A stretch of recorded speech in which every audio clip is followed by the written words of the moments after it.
Eu acho que o cinema devia ser de graça para o povo. Eu acho que o cinema barato é uma medida altamente importante, mas acontece que os produtores brasileiros não podem gastar de 10 a 15, 20 milhões, 30 milhões de cruzeiros para fazer um filme, jogar esse filme no mercado a este preço e receber apenas 30% da renda, ou 28%, ou 27%, às vezes até 20%, porque a maior parte da renda, ou seja, 50%, fica com o dono do cinema, com o exibidor, e de 20% a 30% com o distribuidor, ou seja, com o atravessador, de forma que o produtor dança na história. O cinema estrangeiro, que já chega aqui pago, sobretudo os filmes brasileiros, ou aliás, sobretudo os filmes americanos, esse cinema estrangeiro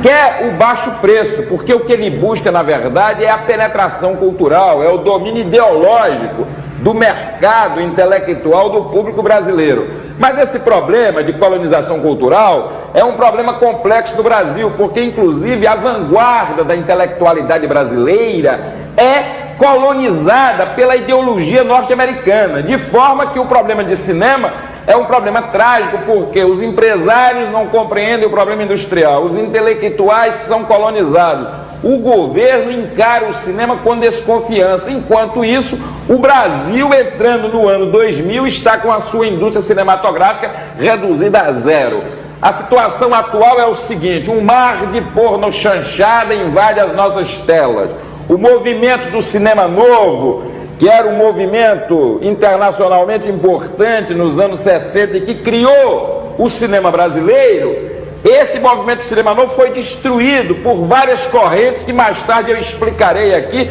chamando a responsabilidade, inclusive, importantes cineastas brasileiros que se entregaram à pornochanchada ou ao subcinema comercial e hoje colaboram com as multinacionais e falam mal do cinema novo, prato no qual comeram e se fizeram e do qual não podem sobreviver sem voltar a comer no mesmo prato. O problema de cinema, pois, no Brasil é o seguinte: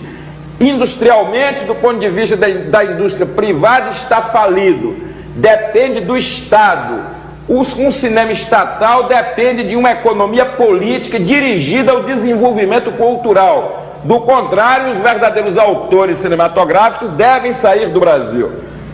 A minha posição é o seguinte: dediquei 20 anos da minha vida ao cinema brasileiro, sou um dos principais artífices da Embrafilme, realizei alguns filmes brasileiros de repercussão internacional e me encontro no Brasil marginalizado e sem ver nenhuma perspectiva de saída para o cinema, porque eu não vejo nenhuma perspectiva de saída para o atual sistema econômico que rege o Brasil. Então o cinema é a superestrutura desse regime econômico, de forma que a crise no cinema, a crise na cultura, a crise na televisão é a crise na superestrutura. É necessário então que o ministro Delfim Neto, dentro da sua nova planificação, inclua a indústria cultural e o cinema como uma prioridade de meta nacional. Não se pode fazer uma revolução econômica nem cultural sem termos uma cultura desenvolvida, e o cinema é a mais importante de todas as áreas.